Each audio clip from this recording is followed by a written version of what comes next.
कहानी का शीर्षक है ना जाने किस मिट्टी की बनी होती हैं ये हिंदुस्तानी औरतें। जैसे ही 19 साल के रवि ने घर में कदम रखा तो उसने देखा उसके पापा उसकी माँ को मार रहे हैं। रवि को बड़ा गुस्सा आया।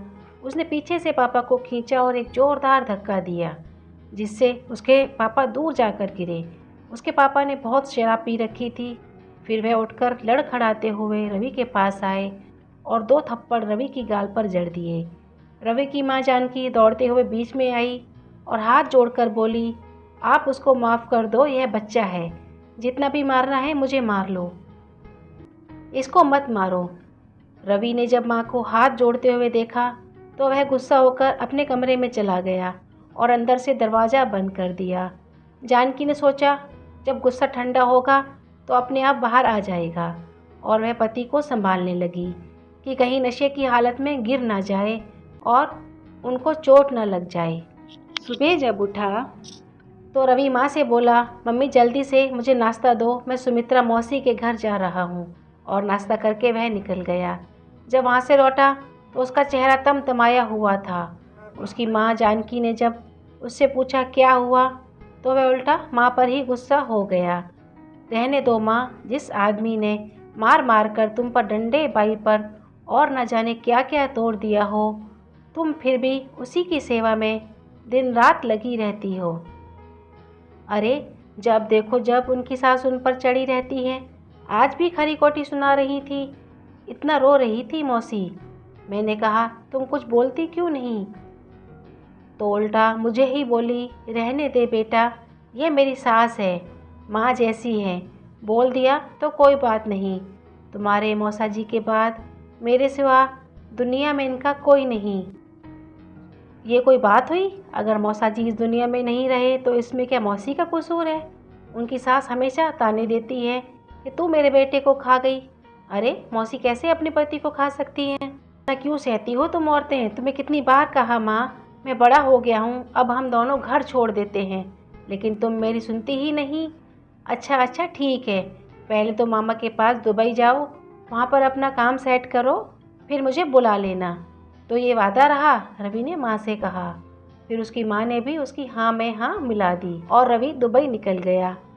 रवि को दुबई में 2 साल हो चुके थे। वह 2 साल में कई बार अपनी माँ को बुलाने की कोशिश कर चुका था, लेकिन उसकी माँ किसी न किसी बहाने से हमेशा टाल देती थी। रवि इंडिया भी नहीं आ सकता था क्योंकि जिस कंपनी में जॉब करता था वहाँ का एक नियम था कि 2.5 साल से पहले वह महीने में 4 छुट्टियों से ज़्यादा नहीं ले सकता। वह माँ को बोल बोल कर थक चुका था और वह नहीं आ रही थी।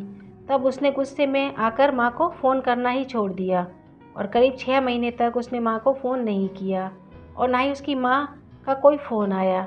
अब उसको चिंता होने लगी थी कि माँ ठीक तो होगी। ऐसा हो नहीं सकता इतने दिनों तक मैं फ़ोन ना करूं और वह भी मेरी खैर खबर ना ले। फिर उसने सोचा मेरी जॉब को 2.5 साल तो पूरे हो ही चुके हैं, क्यों ना मैं इंडिया चला जाता हूँ, माँ को भी देख लूँगा और यूँ अचानक मुझे देखकर माँ भी खुश हो जाएगी। और फिर रवि इंडिया आ गया। जैसे ही घर के बाहर पहुँचा तो उसके घर में से कुछ लोग निकल रहे थे। एक साथ इतने सारे लोग घर से क्यों निकल रहे हैं, उसको चिंता हुई। भगवान कुछ अनहोनी ना हो गई हो, हे भगवान मेरी माँ ठीक हो। और वे कांपते हुए हाथ पैर लेकर घर के अंदर घुसा तो सामने देखा उसकी माँ, बुआ और मौसी बैठे हुए थे। माँ रो रही थी। जब उसने माँ को सामने बैठे देखा तो उसकी सांस में सांस आई और उसने कहा, माँ सब ठीक तो है? जैसे ही उसकी आवाज़ माँ के कानों में पड़ी, माँ ने पलट के देखा तो माँ के सब्र का बांध टूट गया और वह भागी भागी आई और अपने बेटे से लिपट गई और बहुत ज़ोर ज़ोर से रोने लगी। कभी उसका माथा चूमती तो कभी उसके हाथ चूमती। तू कब आया मेरे बच्चे? बताया भी नहीं आने से पहले, माँ रोते हुए बोल रही थी।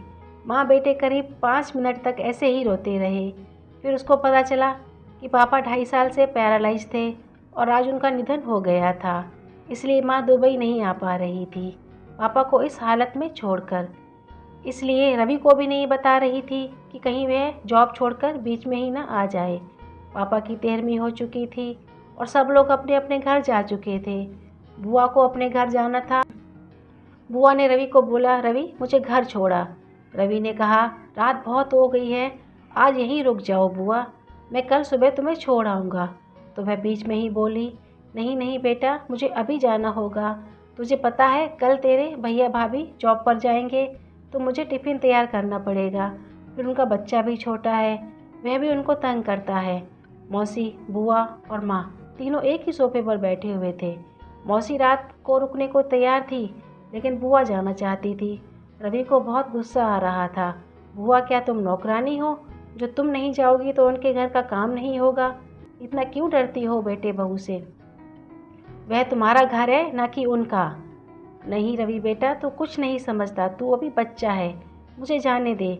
अगर मैं नहीं जाऊंगी तो तेरी भाभी भैया से कलेश करेगी और मैं नहीं चाहती कि उनका घर खराब हो, बुआ ने कहा। रवि माँ, बुआ और मौसी तीनों को देख रहा था और सोच रहा था, जिस आदमी ने कभी मेरी माँ की कदर नहीं की, वह उनकी सेवा में ही लगी रही, अपने बेटे को भी भुलाकर। और मेरी मौसी, जिनकी सास हमेशा कड़वे शब्दों के वार उन पर करती हैं, लेकिन वह उनको इसलिए कुछ नहीं कहती कि उनका बेटा नहीं है और उनको कोई बात बुरी ना लग जाए, इस उम्र में उनके दिल को कोई ठेस ना पहुँचे। और एक मेरी बुआ है, और कुछ नहीं तो बहू से ही डरती है, सिर्फ इसलिए कि उनके बेटे को छोड़कर ना चली जाए। हे भगवान, ना जाने किस मिट्टी की बनी होती हैं ये हिंदुस्तानी औरतें। मैं तीनों को देख रहा था और बोल रहा था, सल्यूट करता हूँ मैं आप तीनों को। आप तीनों को ही क्यों, हर एक हिंदुस्तानी औरत को जो अपने आप को भुलाकर, अपने आत्मसम्मान को ताक पर रखकर अपना पूरा जीवन अपने परिवार को सौंप देती हैं, अपने बारे में बिल्कुल भी न सोचकर। और वो उन तीनों के कदमों में झुक गया। उसकी आंखों में अश्रुधारा बह रही थी और वह अपनी माँ की गोदी में सर रखकर रो रहा था और उसकी माँ प्यार से उसके सर पर हाथ फेर रही थी। तो कहानी कैसी लगी कमेंट करके ज़रूर बताएं।